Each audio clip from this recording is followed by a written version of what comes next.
I'm Dr. Johanna Johnson, 46 years old, and 6 months ago something happened at my church that changed everything. I thought I had found a spiritual home, a place where my daughter and I could grow in faith and community. But what the church leadership did next was even worse than the initial racism I experienced. If you've ever experienced racism in religious spaces, workplaces, or community organizations, please let me know where you're watching from, and subscribe to join others who understand this struggle. Growing up in Birmingham, Alabama, my grandmother used to say, "Baby, you're gonna have to be twice as good to get half as much, but don't you ever let that stop you from being excellent." Those words shaped everything about how I approached life. My parents, both teachers, made sure I understood that education wasn't just about personal advancement, it was about opening doors for our entire community. They scraped together every penny to send me to Spelman College, where I first learned what it meant to be surrounded by Black excellence without apology. After graduating summa cum laude with a degree in communications, I worked my way through graduate school at Northwestern, earning my doctorate in organizational psychology, while working part-time at a community center in Chicago. My dissertation focused on workplace discrimination and its psychological impacts, research that would prove more personally relevant than I ever imagined. During those lean graduate school years, I lived on red beans and rice that my roommate Maya would cook every Sunday, gospel music filling our tiny apartment as we studied late into the night. Maya, who's now a successful attorney in Atlanta, used to joke that we were broke but blessed, and we'd laugh until our stomachs hurt, finding joy even in struggle. Those early professional years tested everything my family had taught me about perseverance. I started as a consultant at a predominantly white firm in Chicago, often being the only Black woman in client meetings. I learned to code switch seamlessly, speaking the corporate language during the day, while calling my mama every evening to hear the warmth of home in her voice. When clients questioned my expertise, I'd smile professionally and present additional credentials until their doubt turned to grudging respect. My mentor, Dr. Patricia Williams, a brilliant Black woman who'd broken similar barriers a generation before me, taught me to document everything, build alliances strategically, and never let anyone dim my light. By my third year, I was leading diversity initiatives that actually moved the needle. Companies started requesting me specifically because my programs didn't just check boxes, they created real cultural change. I remember the day I presented to the board of a Fortune 500 company, watching their faces shift from skepticism to genuine engagement as I outlined a comprehensive strategy that would later reduce their turnover by 35%. That night, I called my parents with tears in my eyes, not from sadness but from the overwhelming realization that all their sacrifices had led to this moment of professional triumph. Success brought opportunities I dreamed of during those ramen noodle nights in graduate school. I opened my own consulting firm, Bridges Consulting, specializing in creating inclusive workplace cultures. Within 5 years, I was working with major corporations across the Midwest, had a team of 12 employees, and was regularly featured in business journals discussing best practices for diversity and inclusion. My daughter Zoe, now 15, grew up watching me negotiate million-dollar contracts from our home office, learning early that Black women could be entrepreneurs and leaders, not just employees hoping for others' approval. Financial stability allowed me to give back in ways that honored my upbringing. I established a scholarship fund at my old high school, mentored young Black professionals through our local chapter of the National Society of Black Engineers, and served on the boards of 3 nonprofit organizations focused on educational equity. Sunday dinners at my house became legendary in our community. Friends and colleagues would gather around my dining table, sharing stories, debating current events, and planning initiatives that would uplift our community. Zoe would often sit quietly at the edge of these conversations, absorbing lessons about leadership, service, and the importance of using success to lift others. When Zoe turned 13, we decided it was time to find a church home. We'd been visiting different congregations, looking for a place that combined strong biblical teaching with social justice consciousness. My spiritual foundation, rooted in the AME church of my childhood, emphasized that faith without works is dead, that loving God means fighting for justice and caring for the marginalized. I wanted Zoe to experience that same integration of faith and social responsibility, to understand that our Christianity called us to be agents of change in the world. Mount Olive Community Church seemed perfect initially. The pastor, Reverend Michael Stevens, preached powerful sermons about social justice and community action. The congregation was racially diverse, with about 40% black members, 30% white, and the remainder representing various backgrounds. Their website highlighted extensive community outreach programs, from food banks to prison ministry to educational initiatives. During our first visit, people welcomed us warmly, and Zoe immediately connected with other teenagers in the youth group. Everything seemed to align with our values and spiritual needs. For 8 months, Mount Olive felt like the spiritual home we'd been seeking. I joined the Social Action Committee, contributing both time and financial resources to their community programs. Zoe flourished in the youth group, forming close friendships and even participating in the church's annual Martin Luther King Jr. Day service, where she delivered a powerful speech about young people's role in continuing the civil rights legacy. I felt proud watching her confidence grow, seeing her find her voice in a supportive faith community. But looking back, there were subtle signs I should have recognized sooner. During committee meetings, my suggestions for expanding community partnerships were often met with polite nods but little follow-through. When I proposed partnering with local Black-owned businesses for the church's annual fundraiser, the committee chair, Mrs. Patterson, smiled tightly and said they'd consider it for next year. White committee members' ideas seemed to move forward more quickly, with fewer questions about feasibility or cost. I told myself I was being oversensitive, that these were just normal organizational dynamics, not racial bias. The first clear red flag came during a discussion about the church's scholarship program. I suggested expanding eligibility to include students attending historically Black colleges and universities, noting that many talented students chose these institutions for their rich legacy and supportive environments. Several white committee members exchanged glances, and one finally said, "We want to make sure we're supporting students who are going to, mainstream institutions where they'll have the best opportunities." The implication hung in the air like smoke from a fire nobody wanted to acknowledge was burning. Another concerning moment occurred when the youth group planned a service project at a local community center in a predominantly Black neighborhood. Several white parents expressed concerns about safety in that area, despite the fact that crime statistics showed it was actually safer than the suburbs where most of them lived. When I gently pointed this out, providing actual data, one mother responded, "Well, statistics don't always tell the whole story, do they?"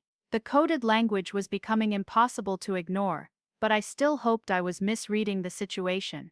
The breaking point came on a Sunday in early March. I had arrived early to help set up for the monthly potluck dinner, carrying my grandmother's famous mac and cheese recipe that had become a requested favorite at church gatherings. Zoe was with the youth group, working on a presentation about Black History Month for the evening service. I was arranging tables in the fellowship hall when I heard voices from the adjoining room where some of the older white members were having coffee. "I just think we need to be careful about the direction this church is going," said Mrs. Henderson, a woman who'd been attending Mount Olive for over 20 years. "It's feeling less like our church and more like, well, you know what I mean." "Exactly," replied Mr. Davidson, whose family had donated significantly to the building fund. "That Johnson woman is always pushing her agenda in every meeting. Always talking about race, this, diversity, that. Can't we just focus on Jesus and leave politics out of it?" "And did you see what her daughter said during that Martin Luther King service?" Mrs. Henderson continued. "All that talk about systemic racism and white privilege, that's not appropriate for a church setting. We come here to worship, not to be made to feel guilty for being white." My hands froze on the tablecloth I was spreading. These people had smiled at my face, complimented my cooking, and praised Zoe's intelligence to my face. But behind closed doors, they saw our very presence as a threat to their comfort, our discussions of racial justice as inappropriate politics rather than biblical imperatives. "I've been thinking, Mr. Davidson said, lowering his voice slightly, maybe we should suggest that they might be more comfortable at a church that's more aligned with their interests." There are several black churches in the area that would probably be a better fit. Oh, that's a wonderful idea, Mrs. Henderson replied. We could frame it as helping them find a community where they'd feel more at home. It's really for their own good when you think about it. The blood rushing in my ears almost drowned out their words, but I heard enough. They weren't just uncomfortable with my presence, they were actively strategizing ways to push me out while maintaining plausible deniability. This wasn't isolated prejudice, this was organized exclusion disguised as concern for my well-being. I stood there for several minutes, processing what I'd heard while they continued their conversation, discussing other black families they felt were pushing too hard for changes in worship style and social programming. When they finally emerged from their coffee clutch, they greeted me with the same warm smiles they always wore, asking about my week and commenting on how lovely the table decorations looked. Dr. Johnson, Mrs. Henderson said with practiced sweetness, "You always do such beautiful work. We're so blessed to have your contributions to our church family." That evening I called my mentor Dr. Williams to process what had happened. "Baby," she said in her calm, steady voice, "you know what this is. The question is, what are you going to do about it? You can let them push you out quietly, or you can make them own their racism publicly. Either way, document everything from here on out." 3 days later, I received a phone call from Mrs. Patterson, the Social Action Committee chair. Her voice carried a tone I'd never heard before, formal, almost cold. "Dr. Johnson, we need to schedule a meeting to discuss some concerns that have been raised about your participation in church activities." "What kind of concerns?" I asked, though I suspected I already knew. "Well, some members feel that you've been pushing a very specific agenda in our meetings, and there's been feedback that your contributions might be divisive. We want to address this before it becomes a bigger issue." The word divisive hit like a slap. In my professional experience, that word was almost exclusively applied to black people who refused to stay silent about racism. When white people advocated for their interests, they were called passionate or committed. When we did the same, we were divisive, aggressive, or playing the race card. Can you be more specific about what exactly has been divisive about suggesting we partner with black-owned businesses or expand scholarship eligibility? I asked, keeping my voice steady. There was a pause. "Dr. Johnson, I think it would be better if we discussed this in person. How about Thursday evening at 7? That Thursday meeting would prove to be the beginning of a battle I never wanted to fight but couldn't afford to lose. As I prepared for the confrontation, I thought about my grandmother's words, about Dr. Williams' advice, and about Zoe watching from the sidelines. This wasn't just about my comfort or dignity anymore, it was about whether I would teach my daughter to accept discrimination, or to fight it with intelligence, strategy, and unwavering faith in justice. The meeting was scheduled for Thursday evening in Pastor Stevens' office, a room I'd been in many times before for planning sessions and casual conversations. But as I walked into that familiar space, everything felt different. The warm fellowship hall where I'd served meals and built relationships now felt like hostile territory. The crosses and biblical verses on the walls seemed to mock the unchristian behavior I was about to confront. Present were Pastor Stevens, Mrs. Patterson, and 2 other committee members I'd worked with for months, Mr. Walsh and Mrs. Garcia. The absence of any black committee members was notable. They'd apparently decided this conversation was best handled by the white leadership alone. Pastor Stevens gestured for me to sit in the chair positioned directly across from the others, a setup that immediately felt like an interrogation rather than a collaborative discussion. "Dr. Johnson," Pastor Stevens began, his voice carrying none of the warmth I'd grown accustomed to from his pulpit presence. "We've asked you here because several congregation members have expressed concerns about the direction of your involvement in church activities." I'd spent 2 days preparing for this moment, consulting with Dr. Williams about strategy and reviewing my own documentation of meetings and contributions. "Pastor Stevens, I'd appreciate specific examples of what behaviors are causing concern. In my professional experience, vague accusations without concrete examples usually indicate that the real issue isn't being honestly addressed." Mrs. Patterson shifted uncomfortably and exchanged a glance with Mr. Walsh. "Well, for instance, your constant focus on racial issues in committee meetings has made some members uncomfortable. We're trying to build unity in Christ, not division based on earthly concerns. Can you give me a specific example of when I've brought up racial issues inappropriately? I asked. Because I can give you specific examples of when I've suggested concrete ways to better serve our diverse community, which I understood to be part of our Christian mission. The room fell silent for a moment. Finally, Mr. Walsh spoke up. Look, Dr.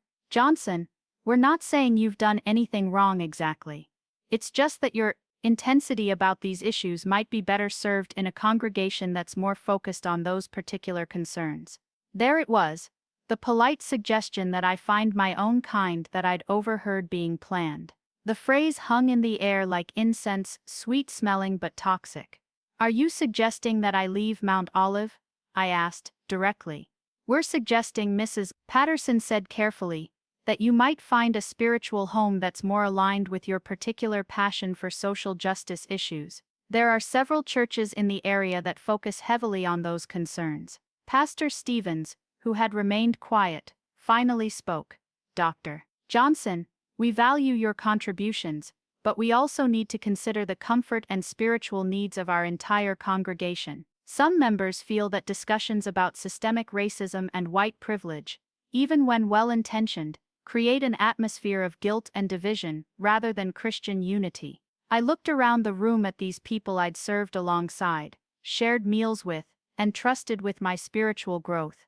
The realization that they viewed my very existence as a threat to their comfort was both heartbreaking and infuriating. Let me understand this correctly, I said, pulling out the small notebook I'd started carrying to document these interactions. You're telling me that when I suggest partnering with Black-owned businesses for our fundraisers, that's divisive. When I propose expanding scholarship eligibility to include HBCUs, that's problematic. When my daughter speaks about continuing the legacy of civil rights in a Martin Luther King Day service, that's inappropriate. But when Mrs. Henderson suggests we need to maintain our church cultures, or when Mr. Davidson expresses concerns about too much urban influence in our programming, those comments aren't considered divisive at all. The color drained from Mrs. Patterson's face. Dr. Johnson, I don't think anyone said those exact words. Actually, they did. And I have documentation of dates, times, and witnesses. What you're describing isn't a desire for unity. It's a demand for my silence about racism while allowing racist comments to go unchallenged. Pastor Stevens leaned forward, his pastoral authority on full display. Dr. Johnson, I think you're misinterpreting people's concerns. No one here is racist. We're all committed to loving everyone regardless of race. But sometimes your approach to addressing these issues feels accusatory rather than redemptive. The classic deflection tone policing disguised as spiritual guidance. Pastor Stevens, with respect, Jesus himself was accusatory when confronting injustice. He called the Pharisees vipers and overturned tables in the temple. The prophets weren't concerned with making oppressors comfortable when they spoke truth to power. Are you telling me that my call to live out biblical justice should be tempered by the comfort level of people who benefit from the status quo? The theological challenge hung in the air. These were people who prided themselves on biblical literacy, yet they were arguing against the very justice that Scripture demands. Pastor Stevens looked genuinely uncomfortable for the first time in the meeting. This conversation seems to be getting off track, Mrs. Patterson interjected. The bottom line is that we need to find a way to move forward that works for everyone. What exactly are you proposing? I asked. Mr. Walsh cleared his throat. We think it might be best if you stepped back from leadership roles for a while. Give everyone time to reset and refocus on our shared spiritual goals. There it was, the punishment for refusing to accept discrimination quietly. Not only did they want me to stop addressing racism, they wanted to remove me from positions where I could influence church direction or mentor other members of color. So your solution to members feeling uncomfortable with discussions about racial justice is to silence the Black woman who raises these concerns, rather than to address the racist attitudes that create the need for these conversations in the first place. Dr. Johnson, Pastor Stevens said with forced patience, you're making this about race when it's really about church unity and spiritual growth. We're trying to find a solution that honors everyone's needs. I stood up, my grandmother's words echoing in my mind about dignity and excellence. Pastor Stevens, Mrs. Patterson, Mr. Walsh, Mrs. Garcia, I want to be very clear about what just happened here. You called a meeting to address concerns about my participation in church activities. When pressed for specifics, you couldn't identify any actual wrongdoing on my part. Instead, you suggested that my advocacy for racial justice is divisive and recommended that I find a church more aligned with my interests, code words that every Black person in America recognizes as "go find your own kind." When I challenged this with biblical principles about justice, you responded by trying to remove me from leadership positions. I paused, looking each of them in the eye. This is textbook racial discrimination dressed up in Christian language. You're not trying to protect church unity, you're trying to maintain white comfort at the expense of Black dignity. That's not Christianity. That's idolatry of whiteness. Pastor Stevens stood as well, his pastoral mask finally slipping to reveal irritation. Dr. Johnson, I think you're being unfair and inflammatory. We've tried to address this concern in a spirit of Christian love, but you seem determined to make this about race rather than spiritual growth. It's about race, because you're treating me differently because of my race. It's about Christianity because you're using religious language to justify discrimination. And it's about spiritual growth, because apparently this congregation needs to grow in its understanding of biblical justice. I gathered my purse and notebook, my hands steadier than I felt. I'll be documenting this meeting and consulting with my attorney about my options. In the meantime, I'll continue attending Mount Olive and participating in activities as a full member of this congregation. If you have further concerns about my involvement, I suggest you examine whether those concerns align with Christian principles or with maintaining systems of racial privilege. As I reached the door, Pastor Stevens called out, "Dr. Johnson, I hope you'll reconsider your approach. We really do want what's best for you and your daughter." I turned back one final time. What's best for me and my daughter is to attend a church where we're valued as full members, not tolerated as long as we stay quiet about injustice. What's best for this congregation is to confront the racism in its midst, rather than silencing those who point it out. But apparently, we define what's best very differently. That night, I called Dr. Williams and Maya to debrief. Both had experienced similar situations, Dr. Williams in academic settings, Maya in legal circles. Their advice was consistent: document everything, build alliances, and prepare for escalation, because organizations rarely back down gracefully when their discrimination is exposed. "Baby," Dr. Williams said, "they showed you who they are. Believe them, now show them who you are." Over the next few days, I reached out to other Black members of Mount Olive to gauge their experiences. What I discovered was a pattern of subtle marginalization that I'd been too hopeful to recognize. Keisha, a young professional who joined around the same time as me, shared that she'd been discouraged from joining the worship committee because her suggestions for incorporating gospel music were deemed not quite right for our congregation's style. Luca, a software engineer who'd tried to volunteer for the youth ministry, was told that they needed to maintain consistency in leadership when he offered to teach technology skills to teenagers. Most telling was my conversation with Mrs. Dorothy Evans, a 68-year-old retired teacher who'd been attending Mount Olive for 3 years. "Chilly," she said with tired wisdom, "I've been watching this dance my whole life. They want us here for diversity points, but they don't want us to actually influence anything. Soon as we start speaking up about making this place truly inclusive, we become the problem." Mrs. Evans had been quietly documenting incidents for months, including times when her offers to teach Sunday school were declined, while less qualified white volunteers were quickly accepted.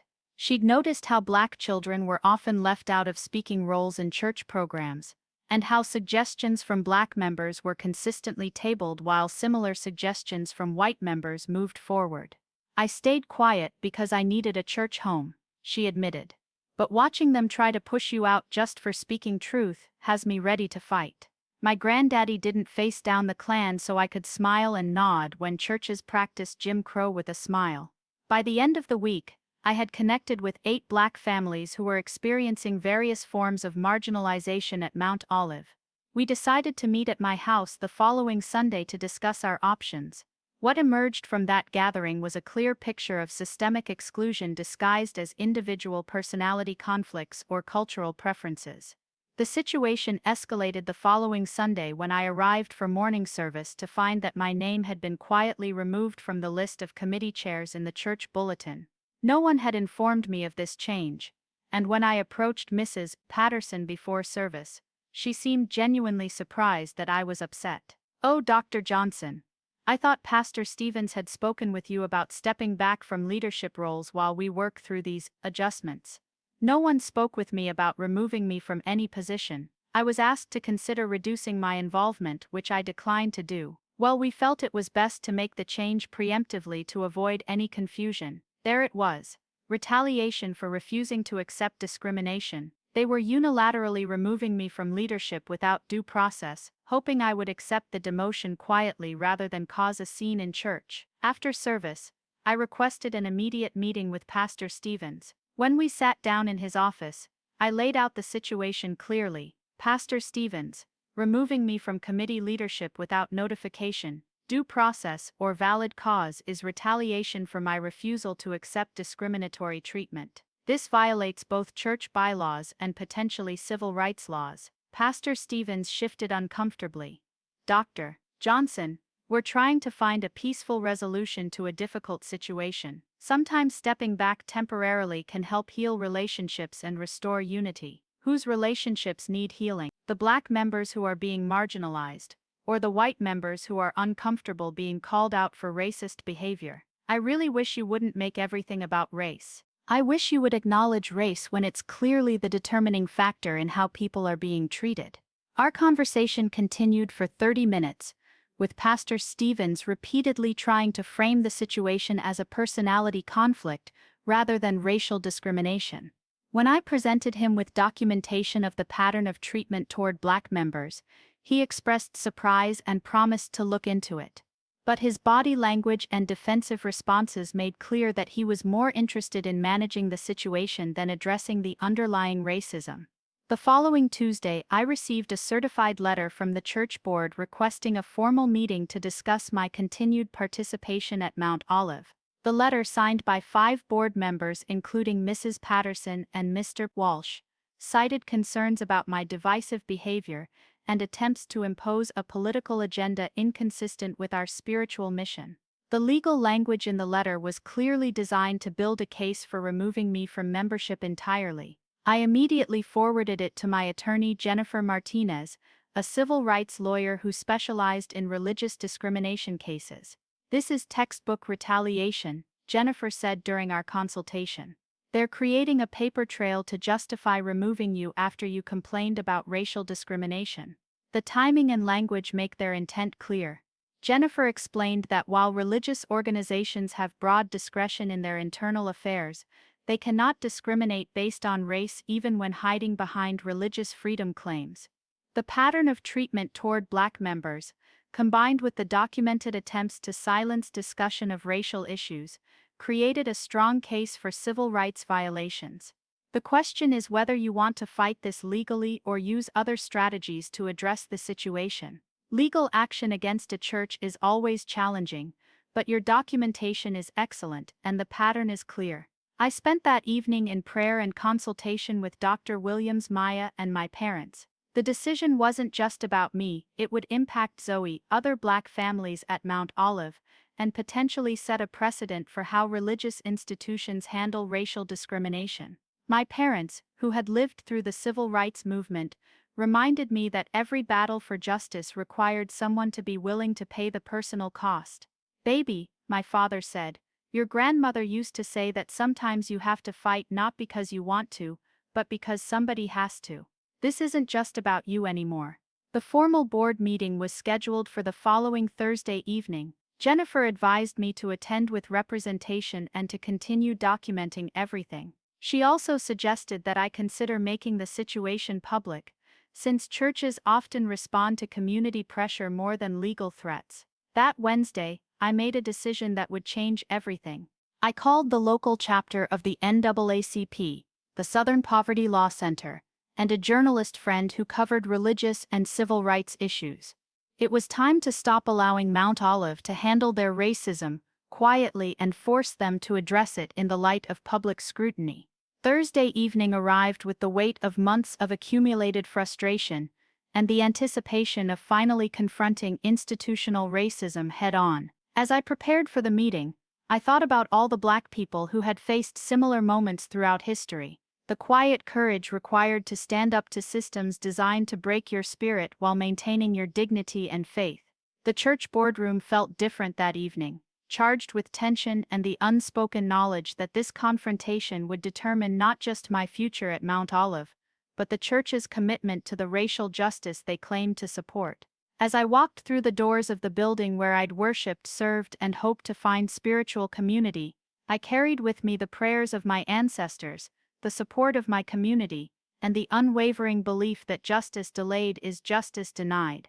The boardroom was set up like a tribunal, with 5 board members seated at the head table and a single chair positioned facing them. Present were Pastor Stevens, Mrs. Patterson, Mr. Walsh, Mrs. Garcia, and board chair Robert Morrison, a wealthy businessman who rarely attended services but wielded significant influence through his financial contributions. My attorney Jennifer Martinez sat beside me, her presence immediately shifting the dynamic from informal church discipline to formal legal proceeding. Dr. Johnson, board chair Morrison began, clearly uncomfortable with the attorney's presence. We appreciate you bringing counsel, though we hope to handle this matter within our church family. Jennifer responded before I could speak.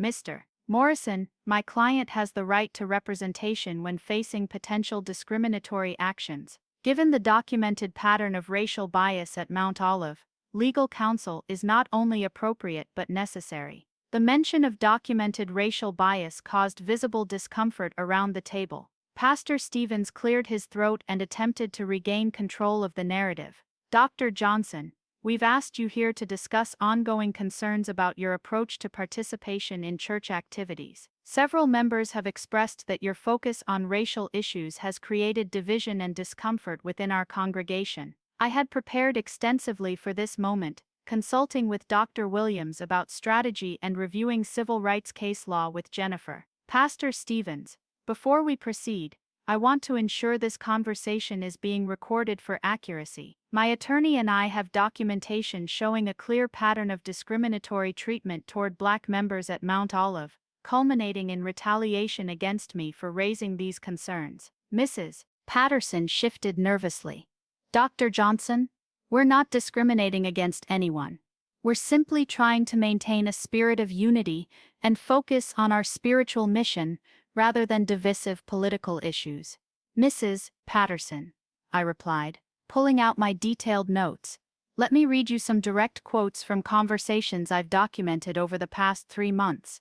When I suggested partnering with Black-owned businesses for our fundraiser, you said we needed to consider businesses that better represent our congregation's values. When I proposed expanding scholarship eligibility to include HBCUs, Mr. Walsh said we should focus on mainstream institutions where students have better opportunities. When my daughter spoke about continuing the civil rights legacy during our MLK service, Mrs. Henderson told several people that it was inappropriate to make white people feel guilty in church. The silence in the room was deafening. Board Chair Morrison finally spoke.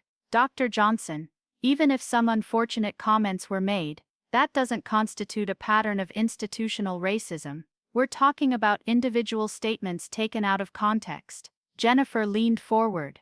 Mr. Morrison, the Civil Rights Act doesn't require institutional intent to prove discrimination. A pattern of differential treatment based on race, regardless of individual intent, constitutes a hostile environment. My client has documented numerous instances where Black members' contributions were dismissed, marginalized, or actively discouraged while similar contributions from white members were embraced. Furthermore, I added, when I brought these concerns to church leadership, rather than investigating or addressing them, you called this meeting to discuss my continued participation and removed me from leadership positions without due process. That's textbook retaliation for filing a discrimination complaint. Pastor Stevens attempted to regain spiritual authority. Dr. Johnson, we're all committed Christians here. No one wants to discriminate against anyone. But your approach to addressing these concerns has been confrontational rather than redemptive. We're trying to find a path forward that honors everyone's dignity. Pastor Stevens, I replied, my voice steady with the power of righteous anger. Let me tell you about dignity. Dignity is being able to worship without having your contributions dismissed because of your race. Dignity is not having to smile and nod when people suggest you'd be more comfortable with your own kind. Dignity is having your concerns about racism taken seriously rather than being labeled as divisive for naming what everyone can see. I stood up, my grandmother's strength flowing through me. You want to talk about redemption. Redemption requires repentance. Repentance requires acknowledging sin, and the sin here isn't my confrontational approach to addressing racism, it's the racism itself and your refusal to confront it. Board Chair Morrison's businessman demeanor cracked slightly. Dr. Johnson, you're making very serious accusations against good people who have devoted their lives to serving God and community. Mr. Morrison, I'm documenting the behavior I've experienced and witnessed. If that reflects poorly on certain people, perhaps they should examine their behavior rather than attacking my character for reporting it. Mrs. Garcia, who had remained silent throughout most of the meeting, finally spoke. Dr. Johnson, I think there might be some misunderstandings here. As a Latina woman, I understand concerns about feeling excluded, but I haven't experienced the kind of treatment you're describing. It was the classic divide and conquer strategy, using one person of color to invalidate another's experience of racism. I had anticipated this tactic. Mrs. Garcia, I'm glad you haven't experienced overt discrimination, but your positive experience doesn't negate the documented pattern of treatment toward Black members specifically. Racism affects different groups differently, and the fact that you haven't experienced anti-Black racism doesn't mean it isn't happening. Jennifer added, Mrs. Garcia, in discrimination law, we recognize that prejudice can be specific to particular groups. Someone might not discriminate against Latina women, while still discriminating against Black women. Dr. Johnson's experience stands on its own merit. Pastor Stevens made one final attempt to control the narrative. Dr. Johnson, we're all learning and growing in our understanding of these issues. Perhaps we can find a way to move forward together, with you helping us become more sensitive to these concerns. Pastor Stevens, I've been trying to help you become more sensitive to these concerns for months. The response has been to marginalize me, remove me from leadership, and call this meeting to discuss my continued participation. You don't want sensitivity training, you want me to stop naming racism so you can continue practicing it without accountability. The tension in the room reached a breaking point as Jennifer placed a document on the table. Mr. Morrison, Pastor Stevens and board members, this is a formal complaint we're filing with the Equal Employment Opportunity Commission regarding the hostile environment and retaliation Dr. Johnson has experienced at Mount Olive. We're also forwarding documentation to the NAACP and the Southern Poverty Law Center for their review. Additionally, I said standing to leave, I've spoken with journalist Luca Wells from the Tribune, who will be running a story about racial discrimination in local religious institutions. Several other Black families from Mount Olive have agreed to share their experiences on the record. The color drained from Board Chair Morrison's face. Dr. Johnson, surely we can resolve this matter internally, without involving outside organizations or media attention. Mr. Morrison, you've had months to resolve this internally. Instead, you've chosen to escalate the discrimination and retaliation. I'm simply ensuring that your actions receive the public scrutiny they deserve. Pastor Stevens stood as well, his pastoral authority completely undermined. Dr. Johnson, I hope you'll reconsider this course of action. Public accusations of racism could seriously damage our church's reputation and ministry. Pastor Stevens, racism damages your church's reputation and ministry. I'm just making sure people know about it. As Jennifer and I gathered our materials to leave, I turned back to address the board one final time. For 8 months, I believed Mount Olive was different. I thought I had found a church where my daughter and I could grow in faith while working for justice. Instead, I found a place where racism is practiced with religious language and challenged voices are silenced through spiritual manipulation. You had every opportunity to address these concerns with integrity and Christian love. Instead, you chose to protect the comfort of racist members at the expense of Black dignity. That choice reveals more about your spiritual condition than any sermon or Bible study ever could. I'll continue to attend Mount Olive as a full member until this matter is resolved, not because I expect justice from you, but because I refuse to let you push me out quietly. Every Sunday, my presence will remind you that your congregation is watching how you handle racism, and history is recording your choices. The following Sunday, word had spread throughout the congregation about the board meeting and impending legal action. As I walked into the sanctuary with Zoe, I noticed the whispered conversations and sideways glances. Some Black members nodded supportively, while others seemed uncomfortable with the public nature of the conflict. Most white members avoided eye contact entirely, though a few approached to express their hope that everything would work out. During service, Pastor Stevens preached about forgiveness and reconciliation, clearly aimed at the current situation, though he never mentioned it directly. Sometimes, he said from the pulpit, we must choose between being right and being in relationship.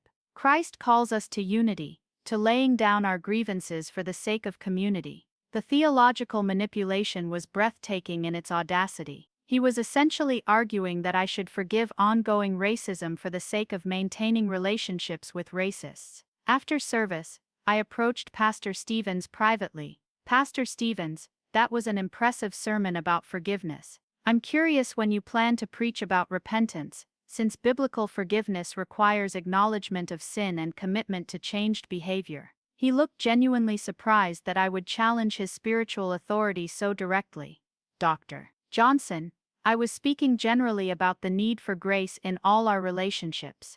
Pastor Stevens, you were speaking specifically about my situation while avoiding any call for the church to repent of racist behavior.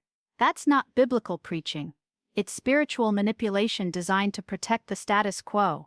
That afternoon, Luca Wells' article appeared in the Tribune with the headline, Local Church Accused of Racial Discrimination. The story included interviews with 3 Black families from Mount Olive, documented examples of discriminatory treatment, and Mount Olive's response denying any wrongdoing while emphasizing their commitment to diversity. The article quoted Mrs. Dorothy Evans extensively. They want us there for the picture on their website, but they don't want us to actually influence anything. Soon as we start speaking up about making real changes, we become the problem that needs to be managed. The story also included responses from local civil rights leaders, with NAACP chapter president Robert Thompson stating, Dr. Johnson's experience represents a pattern we see in many institutions that promote diversity, while silencing those who challenge systemic racism. Religious organizations aren't exempt from civil rights laws or moral accountability. The community response was immediate and intense. By Monday morning, Mount Olive's phones were ringing constantly with calls from supporters, critics, and media outlets requesting statements. The church's Facebook page was flooded with comments, both supportive and critical. Local religious leaders began weighing in, with some defending Mount Olive and others calling for accountability. Tuesday brought an unexpected development. Dr. Patricia Williams, my mentor and a respected voice in academic and civil rights circles, published an op-ed in the Washington Post titled When Churches Practice Jim Crow with a Smile. Her piece contextualized my experience within the broader history of religious institutions maintaining racial hierarchy, while claiming Christian love. The most insidious form of racism, Dr. Williams wrote, is the kind that wraps itself in spiritual language and hides behind religious authority. When churches silence Black voices in the name of unity, they perpetuate the same systems of oppression that Jesus himself confronted and condemned. The op-ed was shared thousands of times on social media and picked up by other news outlets, turning Mount Olive's handling of my complaint into a national conversation about racism in religious institutions. The pressure was building, but I knew from experience that institutional change required sustained pressure and strategic escalation. Wednesday evening brought another surprise. A group of Mount Olive's white members requested a meeting with me to express their support and discuss how they could help address the racism in their congregation. Led by Dr. Sarah Mitchell, a professor of sociology at the local university. The group included 8 families who had witnessed discriminatory treatment but hadn't known how to respond effectively. Dr. Johnson, Dr. Mitchell said as we gathered in my living room, "We've been watching this situation unfold with growing shame about our own silence.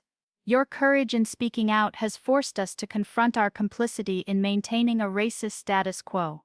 The conversation was honest and sometimes uncomfortable, as these white members acknowledged their privilege and their role in enabling discrimination through silence. They shared their own observations of differential treatment toward Black members and expressed commitment to supporting systemic change rather than just offering individual sympathy. "We want to join you in demanding accountability," said Tom Rodriguez, a social worker who'd been attending Mount Olive for 5 years. "We're organizing other white members to speak out publicly about the racism we've witnessed and demand that church leadership address these issues comprehensively." Their support was encouraging, but I knew that real change would require more than good intentions from individual members. The institutional structure and leadership culture needed fundamental transformation, and that typically required external pressure combined with internal organizing. Thursday brought the most significant development yet. The Regional Methodist Conference, which oversaw Mount Olive and dozens of other churches, announced they were launching a formal investigation into the discrimination allegations. Bishop Margaret Foster, the conference's first Black female bishop, assigned a 3-person team to conduct interviews and review documentation. "The Methodist Church has a long history of grappling with racism," Bishop Foster said in a statement. "We cannot allow individual congregations to practice discrimination while claiming Christian love. This investigation will be thorough and transparent, with findings made public and appropriate action taken based on evidence." The announcement sent shockwaves through Mount Olive's leadership. Pastor Stevens called me Thursday evening, his voice strained with exhaustion and anxiety. "Dr. Johnson, I'm hoping we can find a way to resolve this situation before the conference investigation becomes too disruptive. Perhaps we could sit down with a mediator and work out our differences."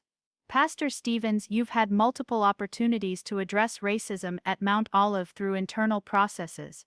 You chose to escalate discrimination and retaliation instead. The conference investigation will proceed based on evidence, not on your preference for avoiding accountability. But Dr. Johnson, a public investigation could seriously damage our church's ability to minister effectively in this community. Pastor Stevens, practicing racism while claiming Christian authority has already damaged your ability to minister effectively. The investigation might actually help you learn how to practice the gospel you preach. Friday afternoon brought the call I'd been both hoping for and dreading. Jennifer Martinez informed me that Mount Olive's leadership had requested a settlement conference through their attorneys. They wanted to resolve the situation quietly before the conference investigation concluded, and media attention intensified further. "It's a standard response," Jennifer explained. "They're realizing that fighting this publicly is going to cost them more than addressing it constructively. The question is whether you're interested in a settlement that includes systemic changes, or if you want to see this through to a formal conclusion." The decision required careful consideration of multiple factors: my own emotional well-being, Zoe's experience watching her mother fight institutional racism, the impact on other Black families at Mount Olive, and the precedent this case might set for other religious institutions practicing similar discrimination. That evening, I called a meeting of the Black families who had supported my complaint to discuss the settlement offer and get their input on moving forward. 8 families gathered in my living room, representing 23 adults and 15 children who had all been affected by Mount Olive's discriminatory culture. Mrs. Dorothy Evans spoke first. "Baby, whatever you decide, we support you. But I want to make sure that any agreement makes real changes for the Black folks who stay at Mount Olive, not just gets you a payout and lets them go back to business as usual." Keisha, the young professional who'd faced discrimination in the worship committee, agreed. "Dr. Johnson, your courage in speaking out has already changed things. Other Black members are finding their voices, and white allies are stepping up. Whatever settlement we negotiate needs to build on that momentum. Luca, the software engineer who'd been excluded from youth ministry, added, "We need to make sure any agreement includes ongoing accountability measures, not just promises of future good behavior. These folks have shown they can't be trusted to do right without external pressure." After 2 hours of discussion, the group reached consensus on key principles for any settlement: comprehensive policy changes addressing racial discrimination, mandatory bias training for all leadership, diverse representation on the board and committees, public acknowledgement of past discrimination, financial investment in community programs serving people of color, and ongoing monitoring by an external civil rights organization. Monday morning, I called Jennifer to convey our conditions for settlement discussions. "We're willing to engage in mediated conversations, but only if Mount Olive demonstrates genuine commitment to systemic change rather than cosmetic adjustments designed to minimize bad publicity."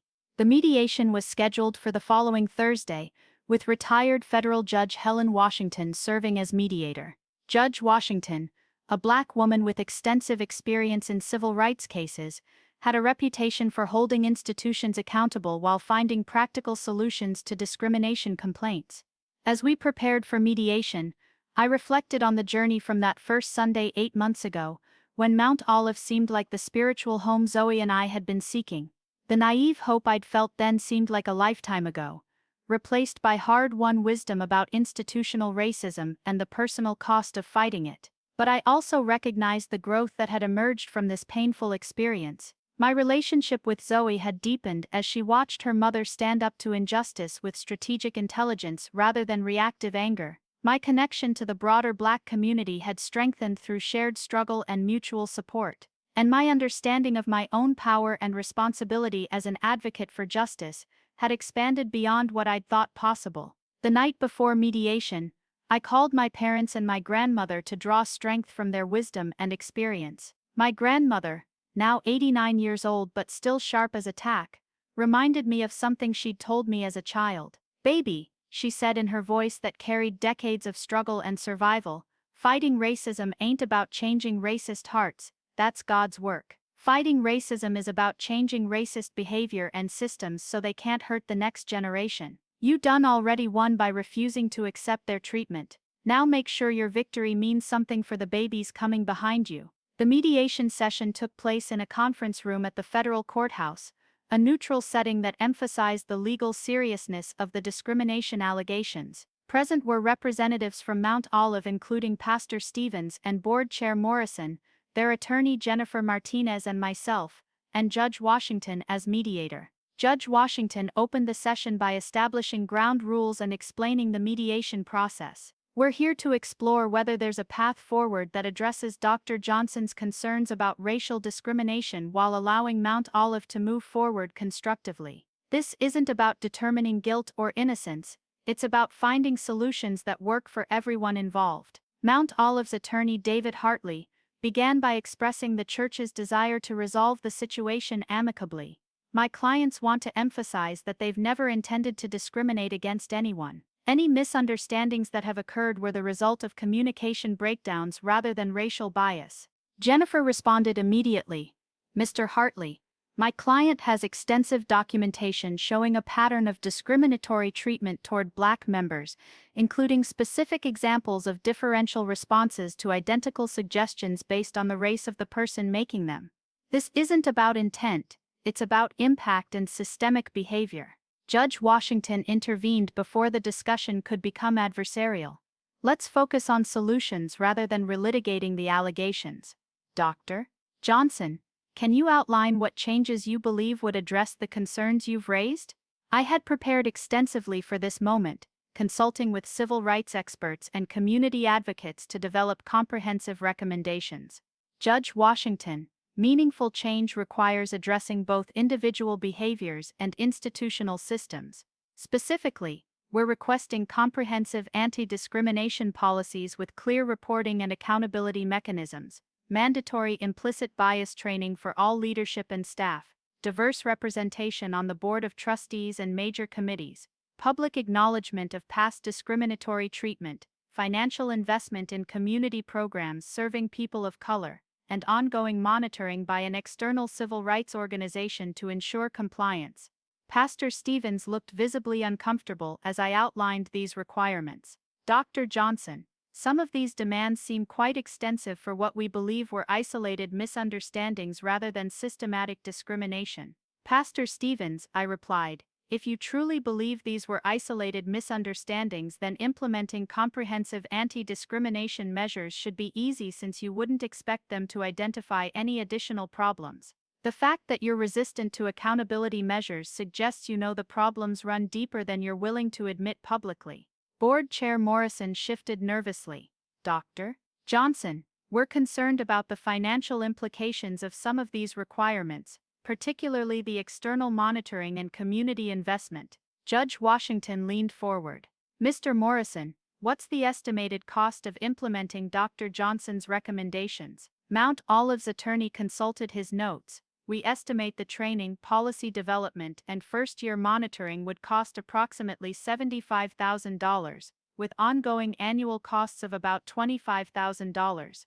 And what has this controversy cost Mount Olive so far in terms of membership, donations, and reputation? Judge Washington asked. The room fell silent as Morrison and Pastor Stevens exchanged uncomfortable glances. Finally, Morrison admitted, we've lost approximately 30 families since the media coverage began, representing about $200,000 in annual donations. The reputational damage is harder to quantify but has been significant. Judge Washington's point was clear. The cost of addressing discrimination was far less than the cost of perpetuating it. After a brief recess, Mount Olive's representatives returned with a counteroffer that accepted most of my demands, but requested modifications to the timeline and external monitoring requirements. The negotiations continued for 6 hours, with both sides making concessions while maintaining core principles.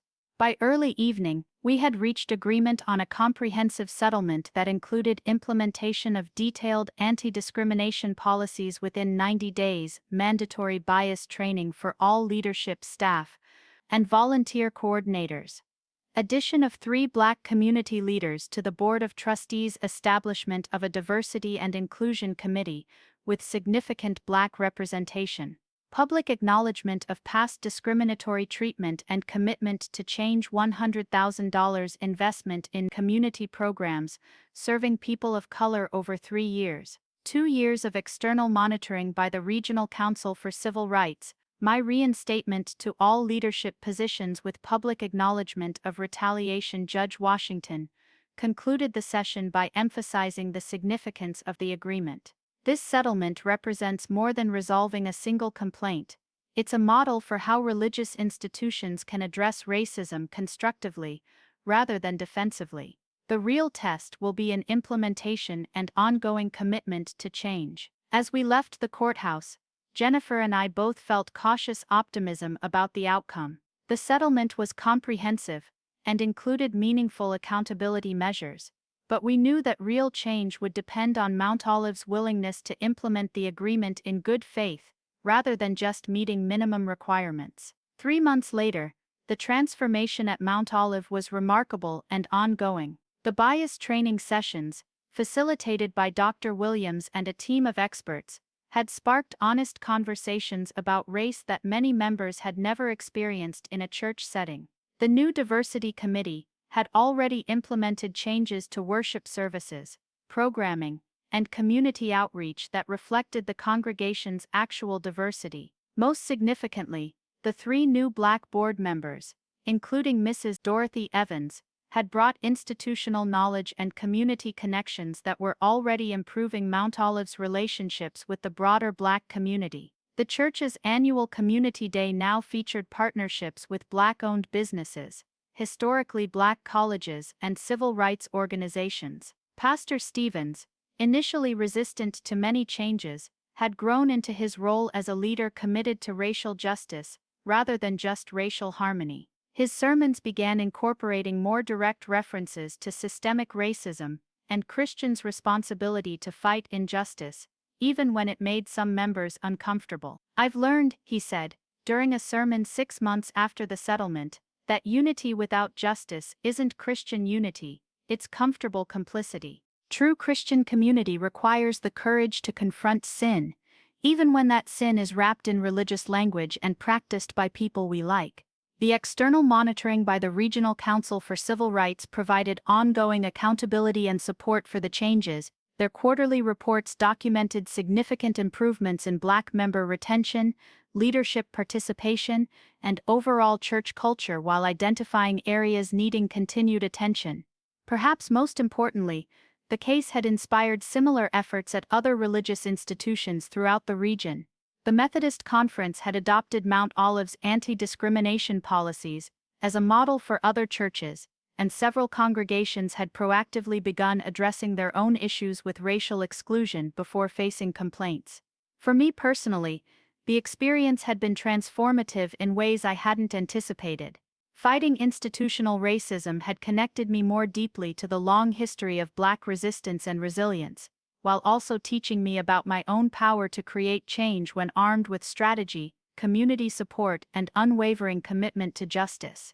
Zoe, now 16, had watched her mother stand up to powerful institutions and emerge victorious through intelligence, persistence, and alliance building rather than just anger or moral arguments. The lessons she learned about documentation, strategic thinking, and community organizing would serve her well in whatever battles for justice her generation would face. "Mom," she said, one evening as we discussed her college plans, "watching you fight Mount Olive taught me that racism doesn't just disappear because people say they're not racist. You have to make systems change, and that takes strategy and courage. I want to study law so I can fight these battles too." Dr. Williams, who had supported me throughout the process, reflected on the broader significance during one of our regular mentoring conversations. "Baby, what you did at Mount Olive wasn't just about one church or one complaint. You showed other Black women that they don't have to accept discrimination quietly, and you showed institutions that racism has real consequences even when it's practiced with a smile." The story of Mount Olive became a case study used in seminary courses on racism and church leadership and in law schools teaching civil rights litigation. My experience had contributed to a growing body of knowledge about how to challenge institutional racism effectively while building sustainable systems for inclusion and accountability. 2 years after the settlement, Mount Olive had become genuinely integrated in ways that went far beyond racial demographics. Black members served in every level of leadership, worship services incorporated diverse cultural traditions, and community programming reflected the needs and interests of all members rather than just the historically dominant white majority. The church's reputation in the broader community had not only recovered, but had enhanced their credibility as an institution committed to living their stated values. Membership had grown beyond pre-controversy levels, with new families specifically seeking a congregation with demonstrated commitment to racial justice. As I reflected on the journey from that painful Thursday evening board meeting to the thriving, truly inclusive community Mount Olive had become, I thought about my grandmother's words about fighting for the next generation. The children growing up at Mount Olive now would experience church as a place where diversity was celebrated rather than tolerated, where justice was preached and practiced, and where their voices would be heard and valued regardless of their race. The settlement had required Mount Olive to acknowledge publicly that discrimination had occurred, and to commit to ongoing vigilance against racism. But more importantly, it had created a model for how institutions could move beyond defensive denials to proactive transformation when confronted with evidence of discriminatory behavior. For other Black families facing similar situations in religious institutions, workplaces, or community organizations, the Mount Olive case provided both inspiration and practical guidance.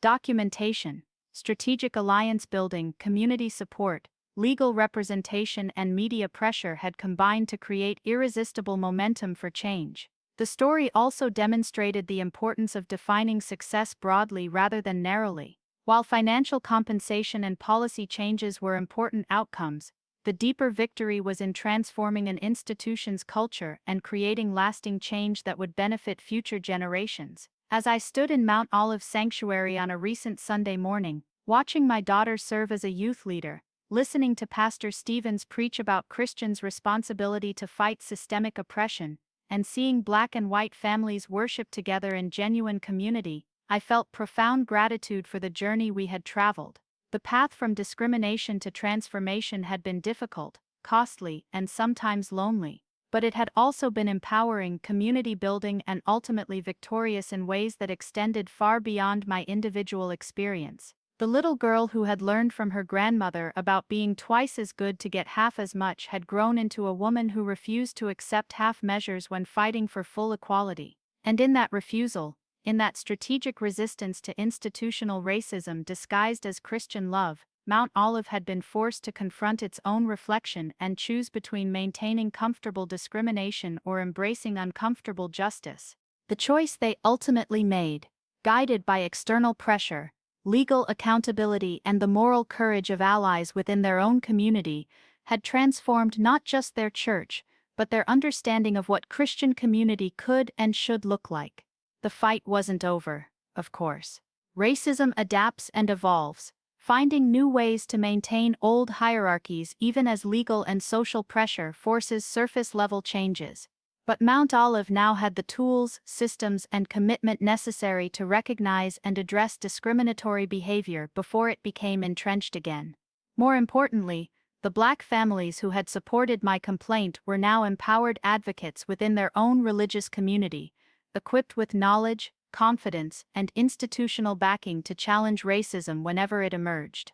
The culture of silence and acceptance that had allowed discrimination to flourish had been replaced by a culture of vigilance and accountability that made future discrimination far more difficult to sustain. For me, the experience had reinforced core lessons about fighting institutional racism: document everything, build strategic alliances, seek external accountability, refuse to accept incremental progress when systemic change is needed, and never let institutions frame your demand for dignity as your problem to solve. But it had also taught me about the personal toll of fighting racism, and the importance of community support, self-care, and spiritual grounding when confronting systems designed to break your spirit. The victory at Mount Olive was sweet, not just because justice had been achieved, but because it had been achieved while maintaining my dignity, values, and connection to the faith community that had initially rejected me. As I conclude this story, I want to speak directly to other Black women who may be facing similar battles in their own religious institutions, workplaces, or communities. Your experience of discrimination is real, your demand for dignity is legitimate, and your right to full participation is non-negotiable. Don't let anyone convince you that fighting racism makes you the problem. Racism is the problem, and fighting it makes you part of the solution. Document everything, build alliances strategically, seek support from civil rights organizations and legal advocates, and don't accept partial solutions when comprehensive change is needed. Most importantly, remember that you're not fighting just for yourself, you're fighting for every Black person who will enter that space after you, and for the children who deserve to grow up in institutions that celebrate their full humanity rather than tolerating their presence. The road to justice is rarely straight or easy, but it's always worth traveling when it leads to transformation that benefits entire communities. Mount Olive's journey from exclusion to inclusion didn't happen overnight, and it required sustained pressure, ongoing vigilance, and the courage of many people to speak truth to power even when it was uncomfortable. But today, children of all races worship together in a space where diversity is genuinely celebrated, where justice is actively pursued, and where the gospel of love is practiced rather than just preached. That transformation happened because one Black woman refused to accept discrimination quietly, and because a community of allies chose solidarity over comfort when faced with evidence of institutional racism. If you're fighting a similar battle, know that you're not alone, that your struggle matters, and that victory is possible when strategy combines with courage and community support. The arc of the moral universe may be long, but it bends toward justice when people like you refuse to let it bend any other way. And to Mount Olive Community Church, where I still worship every Sunday with my daughter, I say thank you for choosing the difficult path of genuine transformation over the easy path of comfortable discrimination. Your willingness to confront racism and commit to ongoing change has created a model for other institutions and a genuine spiritual home for all of your members. The journey continues, but the foundation has been laid for a future where Mount Olive's commitment to racial justice is as integral to their identity as their commitment to Christian love. And in that integration of faith and justice, they have discovered not just what it means to be a diverse church, but what it means to be a truly Christian community.